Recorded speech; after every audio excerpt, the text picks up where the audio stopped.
E aí, gente, bom dia, boa tarde ou boa noite, né? Estamos aqui hoje para falar mais de filosofia e hoje a gente vai tratar a respeito da filosofia moderna. Gente, para a gente entender melhor a filosofia moderna, a gente precisa entender sobre quais aspectos históricos estão situados o início da Idade Moderna, né? A gente tem ali a Reforma na Igreja Católica com Martinho Lutero, a gente tem também a Contra-Reforma pela própria Igreja Católica e a gente tem também a Idade Moderna nascendo sobre as luzes do Renascimento, né? O Renascimento que foi aquele movimento científico, artístico, cultural, filosófico que fez com que as verdades dogmáticas impostas no período passado, ou seja, no período medieval, né, onde a Igreja Católica comandava ali a Europa Ocidental, com que a quebra dessas verdades dogmáticas, né? Foi possível isso por meio da ascensão dos burgueses, por meio da inserção de novas realidades técnicas possibilitadas pela ciência, né? Pela inserção do saber científico. E aí o homem passou a pensar não mais de maneira teocrática, colocando Deus no centro de tudo, mas sim de maneira antropocêntrica, né? Colocando a si próprio no centro do universo, sabe? Tratando de si, das suas questões, uma visão mais humanista, onde os homens seriam o centro das reflexões, sabe? E aí, no meio dessa questão toda acerca da filosofia moderna, surge um novo tipo de debate, né? Que foi possibilitado por meio da filosofia política. A filosofia política sempre existiu, desde Aristóteles lá, onde ele pensou em política, Platão também, e a filosofia política antes tratava de qual modo de governo seria melhor. Poxa, qual é o melhor modo de governo para se governar, sabe? E aí vários filósofos deram sua opinião acerca desse assunto, né?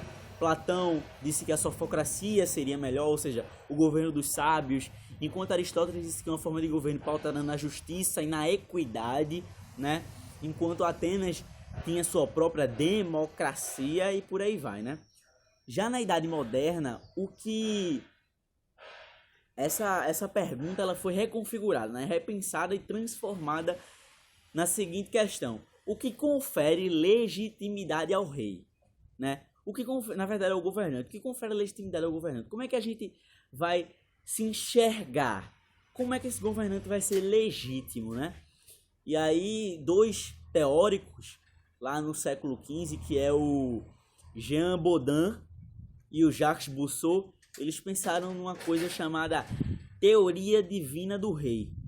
Como assim, teoria divina do rei? O que é isso? Essa teoria divina do rei, ela diz respeito a uma justificativa para o absolutismo, sabe? O absolutismo que seria a ideia de um rei, né, absoluto acima de todos.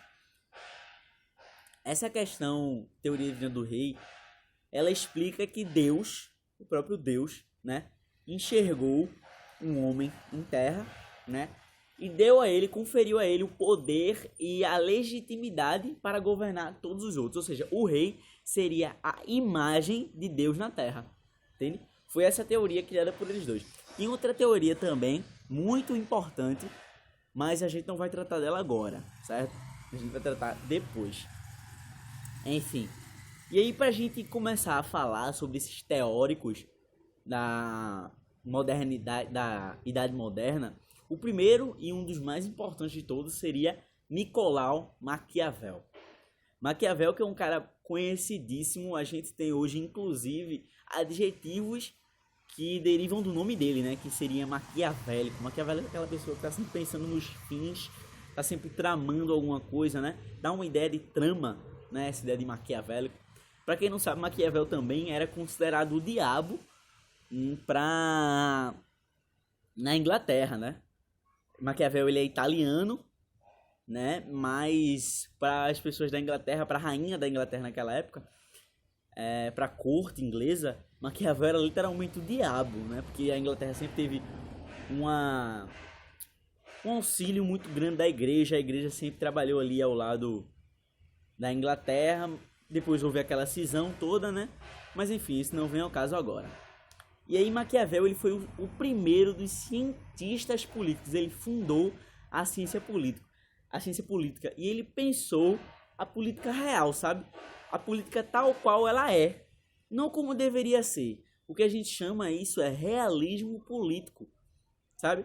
Ele criticou muito Platão nisso, porque Platão ele pensava uma política de sofocracia, né? Onde os sábios iam governar. Mas isso aí é como seria, é um si. Platão não tratou como a política verdadeiramente é, sabe? Maquiavel também ele era um cara muito pessimista em relação à natureza dos homens. Para ele, os homens só eram bons quando de fato precisavam ser. E o Estado, para ele, sabe, se fundamentava justamente nessa perversidade do homem. Agora, paradoxalmente é isso, o homem é capaz e necessita criar boas instituições sociais. Isso seria uma tentativa para frear a nossa maldade. Já que nós somos maus por natureza, né? Somos ruins, somos desejantes por natureza, a gente tem que criar boas instituições sociais que tenham o objetivo de frear a nossa própria maldade. E aí, Maquiavel ele pregou algo muito importante, que é a separação entre poder e moralidade. A gente enxerga a moralidade aqui como os costumes já pré-estabelecidos, sabe? Por exemplo, seja bom, não seja mal, pense no povo e por aí vai. Maquiavel diz que o príncipe, né, que é a ideia dele de governante, né, na época italiana, o príncipe era o governante. Ele enxerga que o príncipe, para se manter no poder, precisa se afastar da moral. Não existe liderança, não existe governo baseado na moral. Simplesmente não existe como. E essa permanência no poder é conseguida na medida em que o governante sabe se adaptar às situações. Por exemplo, meu amigo, se você precisar ser ruim para se manter no poder, você vai ser ruim. Se você precisar ser bom, então você vai ser bom. Maquiavel tem uma frase muito célebre que é assim: faça o mal às enxurradas, né? Faça o mal de uma vez, mas o bem faça aos poucos, faça às gotas, sabe? Porque se você for fazer o bem aos pouquinhos, né? As pessoas vão tendo a ilusão de que você é um bom governante, de que você realmente quer o bem delas. Em verdade, quando você precisar fazer o mal, você vai fazer de uma vez, para que depois aquela bondade aos poucos faça com que aquele mal seja esquecido.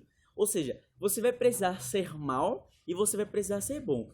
O governante ele não pode se ater, ele não pode ter moral que prenda ele, sabe, a qualquer costume. Ele tem que estar preparado para lidar com as novas situações. Sempre vão haver novas situações, ele vai precisar lidar com elas. Isso Maquiavel chamou de virtude, né?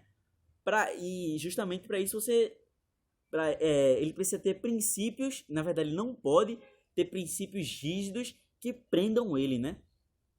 É o que a gente chama hoje, essa questão de não ter princípios políticos, né? Ou princípios morais que prendam a gente, ao menos no governo, a gente chama isso de pragmatismo político.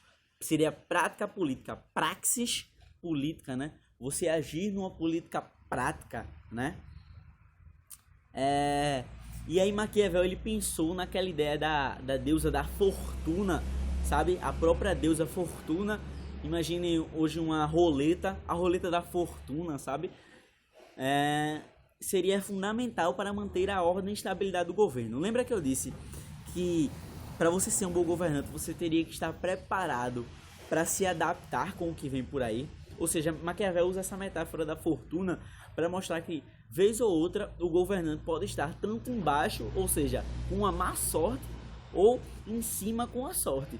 Às vezes você gira essa roleta e pode parar embaixo, ou você pode parar em cima. Se você parar em cima, muito bom, você vai ter que lidar com aquela sua maré de sorte, né? Mas se você parar embaixo, meu amigo, você vai ter que estar preparado para se adaptar às situações ruins. E por aí vai.